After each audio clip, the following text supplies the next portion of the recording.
KSRTC bus അടിച്ചു പൊട്ടിക്കുക അല്ലെങ്കിൽ ഏതെങ്കിലും തരത്തിലുള്ള മിസ്റ്റീഫോ ഡാമേജോ വരുത്തുക എന്ന് പറയുന്ന PDPP ആക്ടിലെ സെക്ഷൻ 3 പ്രകാരം ഓഫൻസാണ്.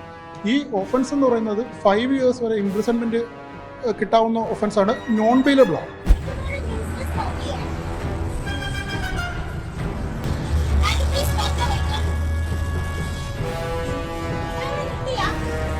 പോലീസ് സ്റ്റേഷനിൽ വെച്ചിട്ട് ഒരു ഒത്തുതീർപ്പ് സെറ്റിൽമെൻ്റ് ആണ് നടത്തിയിട്ടുള്ളത്. KSRTCയിലെ കുറച്ച് ഉദ്യോഗസ്ഥരും മെഡിക്കൽ കോളേജ് പോലീസ് സ്റ്റേഷനിലെ SHO ഒരു വിപിൻ UPയും കൂടെ ചേർന്നിട്ട് ഒരു ഒത്തുതീർപ്പാണ് നടത്തിയത്. അതായത് ഈ പെൺകുട്ടിയുടെ കയ്യിൽ നിന്ന് 28,000 രൂപ നഷ്ടപരിഹാരം വാങ്ങിയാണ് ഈ വിഷയം തീർത്തത്.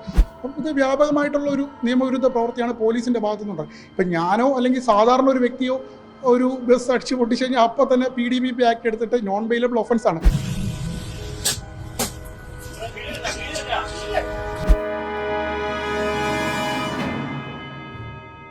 നമസ്കാരം.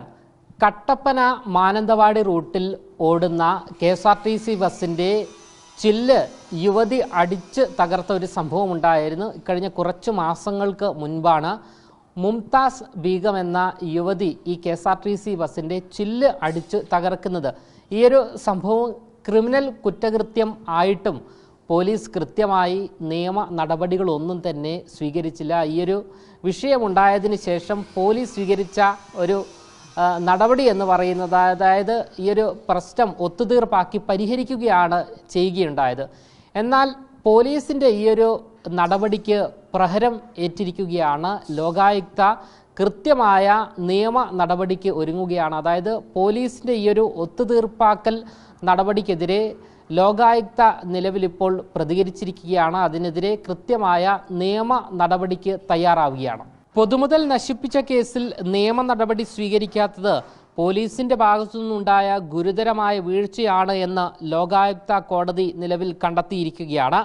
സംഭവത്തിൽ പ്രഥമ ദൃഷ്ട്യാ കേസുണ്ട് എന്ന് വ്യക്തമാക്കിയ കോടതി കോഴിക്കോട് സിറ്റി പോലീസ് കമ്മീഷണർക്കും medical college police SHO Vipin UPക്കും വിശദമായ കാര്യങ്ങൾ ബോധിപ്പിച്ചുകൊണ്ട് റിപ്പോർട്ട് സമർപ്പിക്കാൻ ഉത്തരവിട്ടു. KSRTC മാനേജിംഗ് ഡയറക്ടർക്കും ലോകായുക്ത നോട്ടീസ് അയച്ചിട്ടുണ്ട്. തിരുവനന്തപുരം മണക്കാട് സ്വദേശിയും പൊതുതാൽപര്യ വ്യവഹാരിയുമായ TS ആശിഷ് നൽകിയ ഹർജിയിലാണ് justice N Anilkumar, justice Ashok Menon എന്നിവരടങ്ങിയ ഡിവിഷൻ ബെഞ്ചിന്റെ നിർണായക ഉത്തരവ്. ഈ വിഷയം ലോകായുക്ത കോടതിയിൽ എത്താനായിട്ടുള്ള കാര്യം എന്തെന്ന് വെച്ചാൽ, ഈ പെൺകുട്ടി എന്ന് പറയാൻ പറ്റത്തില്ല, മേജറാണ്, 10-20 വയസ്സോളം പ്രായമുണ്ട്. അപ്പം ഈ KSRTC ബസ് എന്ന് പറയുന്നത് prevention of damage to public property ആക്ടിൽ, പൊതുമുതൽ നശിപ്പിക്കൽ നിയമത്തിൽ പബ്ലിക് പ്രോപ്പർട്ടി എന്ന വാക്കിൻ്റെ നിർവചനത്തിൽ വരുന്ന സാധനമാണ്. കാരണം വെച്ചാൽ KSRTCയെ കൺട്രോൾ ചെയ്യുന്ന ഗവൺമെൻറ്റാണ്. ഗവൺമെൻറ്റിൽ നിന്ന് ധനസഹായവും കൈവരുന്നുണ്ട്.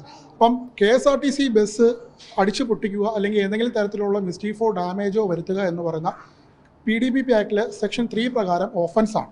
ഈ ഓഫൻസ് എന്ന് പറയുന്നത് 5 years വരെ ഇംപ്രിസൺമെൻറ്റ് കിട്ടാവുന്ന ഒഫൻസാണ്, നോൺ ബെയിലബിൾ ആണ്. അതിൻ്റെ നോൺ ബെയിലബിൾ ആണ്. അത് മാത്രമല്ല നോൺ കോമ്പൗണ്ടബിൾ നേച്ചറിലുള്ളതാണ്, ഒത്തുതീർപ്പാക്കാൻ പറ്റത്തില്ല.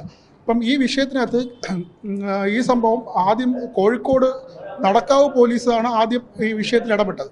അതിനുശേഷം അവർക്ക് ജൂറിസ്ഡിക്ഷൻ ഇല്ലാത്തതുകൊണ്ട് മെഡിക്കൽ കോളേജ് പോലീസിനോട്ട് കൈമാറിയിട്ടുണ്ടായിരുന്നു. അങ്ങനെ മെഡിക്കൽ കോളേജ് പോലീസ് ഈ സംഭവം അറിഞ്ഞ അന്ന് തന്നെ പോലീസ് സ്റ്റേഷനിൽ വെച്ചിട്ട് ഒരു ഒത്തുതീർപ്പ് സെറ്റിൽമെൻ്റ് ആണ് നടത്തിയിട്ടുള്ളത്.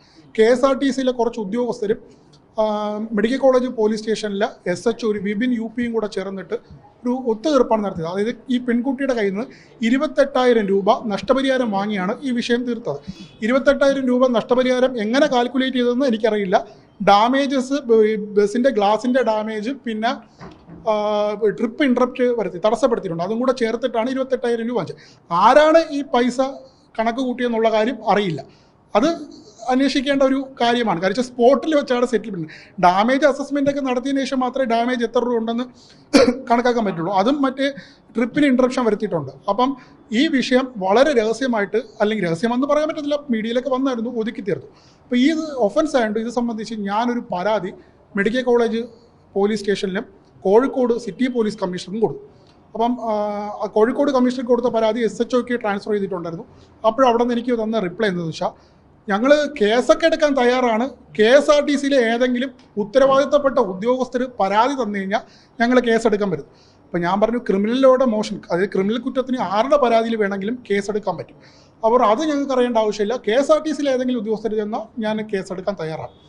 KSRTCയിലെ ഉദ്യോഗസ്ഥർ ഇതിനകത്ത് ഏതെങ്കിലും തരത്തിൽ സ്വാധീനത്തിലോ സാമ്പത്തിക ഇടപാടോ നടത്തിയത് കൊണ്ട് കാരണം ഇവരെല്ലാവരും കൂടെ ചേർന്ന് ഈ വിഷയത്തിൽ പരാതി കൊടുക്കാത്തതും കേസ് കൊടുക്കാത്തതും ഇത് സംബന്ധിച്ചാണ് ഞാൻ കേരള ലോകായുക്തയെ സമീപിച്ചത്. അപ്പം ഡിവിഷൻ ബെഞ്ചാണ് ഈ കേസ് പരിഗണിച്ചത്. കൺസിഡർ ചെയ്ത സമയത്തിന് ഈ പെൺകുട്ടി ചില്ല് തകർത്ത വീഡിയോ എല്ലാം ഞാൻ കോടതിയിൽ ഹാജരാക്കിയിട്ടുണ്ട്. അതെല്ലാം കോടതി കണ്ടിട്ടുണ്ട്. കണ്ടിട്ടതിന് ശേഷം പ്രാഥമിക വാദം കേട്ടതിന് ശേഷം കോടതി പറഞ്ഞു പ്രൈമ ഫസി കേസുണ്ട്, പ്രഥമ ദൃഷ്ട്യാ ഇതിനകത്ത് കേസുണ്ടതിന് ശേഷം അത് മാത്രമല്ല ഇതിനകത്ത് കോടതിയുടെ ഭാഗത്തുനിന്ന് കുറച്ച് കൂടുതൽ നിരീക്ഷണം ഉണ്ടായിട്ടുണ്ട്. KSRTCയിലെ ഞാൻ PDPP ആക്ട് മാത്രം കേസെടുക്കാനേ പറയുള്ളൂ. കോടതി പറഞ്ഞിരുന്നത് വെച്ചാൽ ഇതിനകത്ത് പ്രൈമ ഫസി ഈ പറയുന്ന KSRTCയിലെ കണ്ടക്ടറുടെ ഡ്യൂട്ടി ഒബ്സ്ട്രക്ഷനും ഉള്ളതായിട്ട് കോടതിക്ക് ബോധ്യപ്പെട്ടു.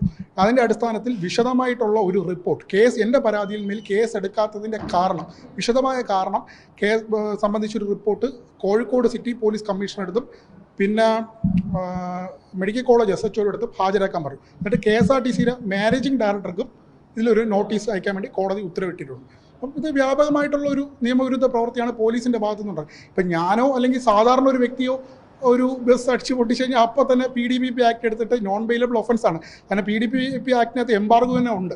അതായത് പ്രോസിക്യൂട്ടറെ കേട്ടതിന് ശേഷം മാത്രമേ ബെയിൽ പോലും കൊടുക്കാൻ പാടുള്ളൂ.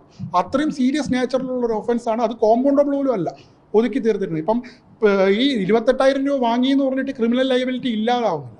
ലോകായുക്ത കേസിൽ പ്രാഥമിക വാദം കേട്ടതിന് ശേഷം പ്രഥമ ദൃഷ്ട്യാ കേസ് ഉണ്ടെന്ന് ബോധ്യപ്പെട്ടു.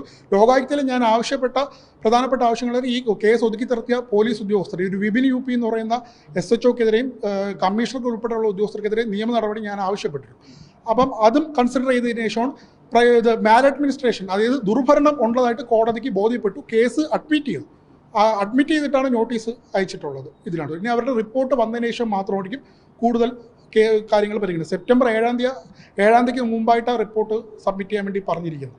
ഇവിടെ കനത്ത നിയമലംഘനം നടന്നിട്ടും കേസ് രജിസ്റ്റർ ചെയ്യാതെ പണം വാങ്ങി ഒത്തുതീർപ്പാക്കിയ ഉദ്യോഗസ്ഥരുടെ നിലപാടിലെ അതൃപ്തി കോടതി പരസ്യമാക്കിയിട്ടുണ്ട്.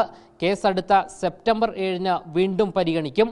കട്ടപ്പന മാനന്തവാടി റൂട്ടിലോടുന്ന KSRTC ബസ്സിൽ വെച്ച് മലപ്പുറം സ്വദേശിനിയായ മുംതാസ് ബീഗം എന്ന യാത്രക്കാരി ആവശ്യപ്പെട്ട സ്ഥലത്ത് ബസ് നിർത്തിയില്ല എന്ന കാരണത്താൽ കണ്ടക്ടറുമായി തർക്കത്തിൽ ഏർപ്പെടുകയായിരുന്നു. തുടർന്ന് ബസ്സിനുള്ളിലെ അടിയന്തര ഘട്ടങ്ങളിൽ ഉപയോഗിക്കുന്ന സോഫ്റ്റ് ചുറ്റിക എടുത്ത് ബസ്സിൻ്റെ ജനൽ ചില്ല് ഇവർ തല്ലി തകർക്കുകയായിരുന്നു. ദൃശ്യങ്ങൾ സമൂഹ മാധ്യമങ്ങളിൽ വൻതോതിൽ പ്രചരിച്ചതോടെ വലിയ ജനരോഷം ഉയർന്നു. എന്നാൽ പൊതുമുതൽ നശിപ്പിച്ചതിന് ജാമ്യമില്ലാ വകുപ്പ് പ്രകാരം കേസെടുക്കേണ്ട കോഴിക്കോട് മെഡിക്കൽ കോളേജ് പോലീസ് യുവതിയിൽ നിന്ന് ട്രിപ്പ് മുടങ്ങിയ തുകയടക്കം 28,000 രൂപ നഷ്ടപരിഹാരമായി വാങ്ങി നൽകി കേസ് ഒത്തുതീർപ്പാക്കുകയായിരുന്നു. ഇത് വലിയ രാഷ്ട്രീയ നിയമ വിവാദങ്ങൾക്ക് വഴിവെക്കുകയും ചെയ്തു. അതേസമയം അന്ന് സംഭവത്തിൽ കടുത്ത സൈബർ ആക്രമണം നേരിടുകയാണ് എന്ന ആരോപണവുമായി ചില്ല് തകർത്ത മുംതാസ് ബീഗം നേരിട്ട് മാധ്യമങ്ങൾക്ക് മുൻപിൽ എത്തുകയും ചെയ്തിരുന്നു. താൻ ചെയ്ത തെറ്റിനെ ഒട്ടും ന്യായീകരിക്കുന്നില്ല എന്നും ആ നിമിഷത്തിലുണ്ടായ കടുത്ത മാനസിക സമ്മർദ്ദം മൂലം പറ്റിപ്പോയ അബദ്ധമാണ് എന്നും മുംതാസ് ബീഗം പറഞ്ഞു.